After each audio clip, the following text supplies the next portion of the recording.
Hey, what's going on, guys? I'm Blake with Stellar Coaching, and I wanted to do a quick video for you on 3 exercises you can do to start to relieve pain. So a lot of us find ourselves with chronic pain nowadays, and that primarily comes from our sedentary lifestyle. We're sitting quite a bit, and what happens is our shoulders become internally rotated. We start to get hunched over in the upper back. Our hips become very tight, which causes low back pain, and we find ourselves just hurting, walking from A to B all the time, and that's what we don't want, right? So hopefully with these 3 moves, you can start to incorporate these on a daily basis and start to relieve some of that pain and ultimately feel better. So I got 3 exercises for you, one for your shoulders, one for your upper back and mid-back area, and then one for your hips and lower back. So with that said, let's jump right into it.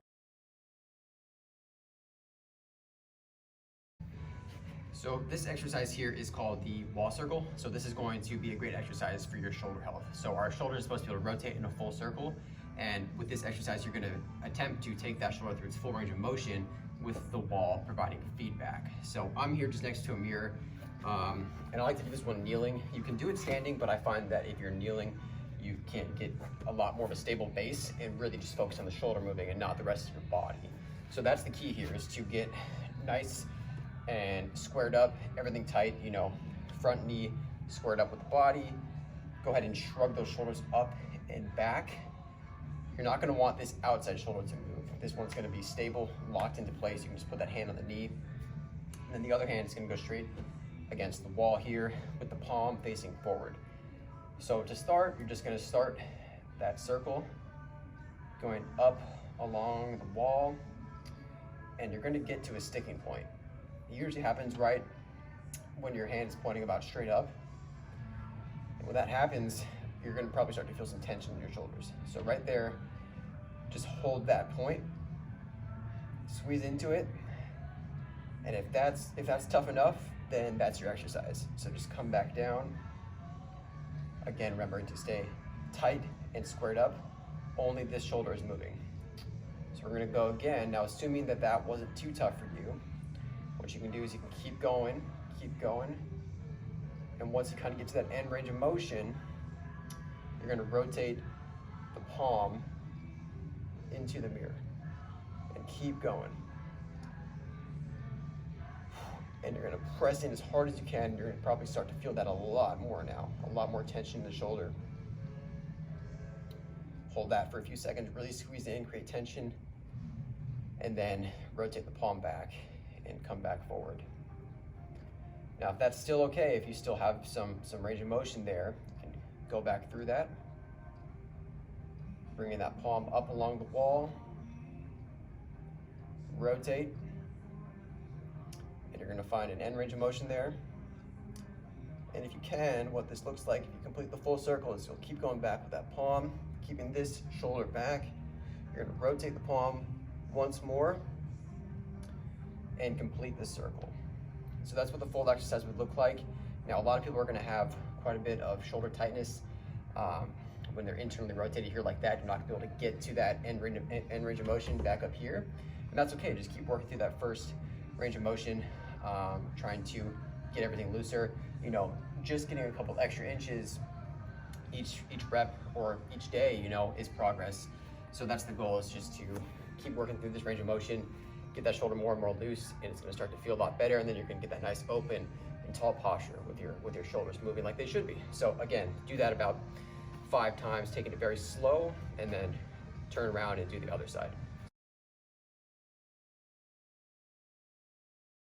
So this exercise is called the open books exercise, and this is going to work on your upper back and mid-back mobility. I have a foam roller here. You're just gonna want something to prop your knee up. It could be a yoga block, a pillow, really any sort of object that just gets your knee off the ground. But what you're gonna do is you're just going to put that object on the ground. You're gonna lie on one side, and the top knee is gonna go on top of that object, and then the bottom leg is gonna be straight. And you're just gonna kind of lay down,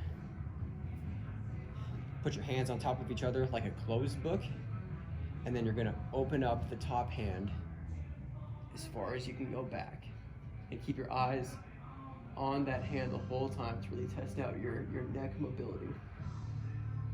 You're gonna go as far as you can go back with the goal of ultimately coming down to the mat.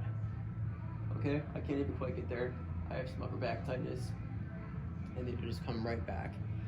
Now the key here is to go slow and controlled, really working through the full range of motion, just like so. And the key here is you want to keep the knee driving down and the bottom hand driving down. You only want the back that's moving to be moving. Everything else should be nice and stable. So do this one for about 5 times per side. You know, obviously do both sides, and then that'll be that. So this next exercise here is called the 90-90 drill. So this is going to loosen up your hips and your lower back, trying to get the whole lower body feeling a lot better. So to start, you're just going to sit down on the mat or the floor, and you want to get your hips at a 90-degree angle. So the name's called 90-90 because you have the front leg at a 90-degree angle and the back leg at a 90-degree angle. So when you're looking down at yourself, it should be kind of nice and squared up. The same arm as the back leg should make a straight line with that knee. So your elbow should pretty much be stacked with that back knee, and then you can use the other hand for support just to prop yourself upright. So this might be an exercise for you if your hips are very tight. So just getting into this position might be tough, and if that's the case, then just get in this position and hold it. If this isn't that bad, then you can make it into an exercise where you're actually dynamic and moving with it. But before you even start, you know, just make sure you're nice and tall and upright, and make sure the front ankle and front knee are down on the mat. Now, if your hips are very tight, you might not be able to get that front knee down, so you can grab a towel and just kind of put that below that front knee, and that'll help provide some feedback just so you can actually drive into it. So just keep that in mind. But with that, yeah, so just get into this position, start to feel your hips loosening up. And if that feels okay, what you can do is you can start to lean over that front knee and really push in the knee and the ankle, and you're gonna start to feel that in the back of the front hip.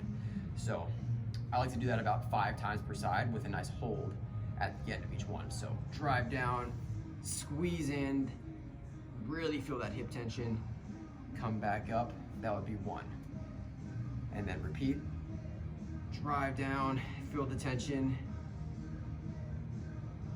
and back up. Now it's important here not to just round over that front knee, because then you're not really moving your pelvis or getting any sort of hip movement going on.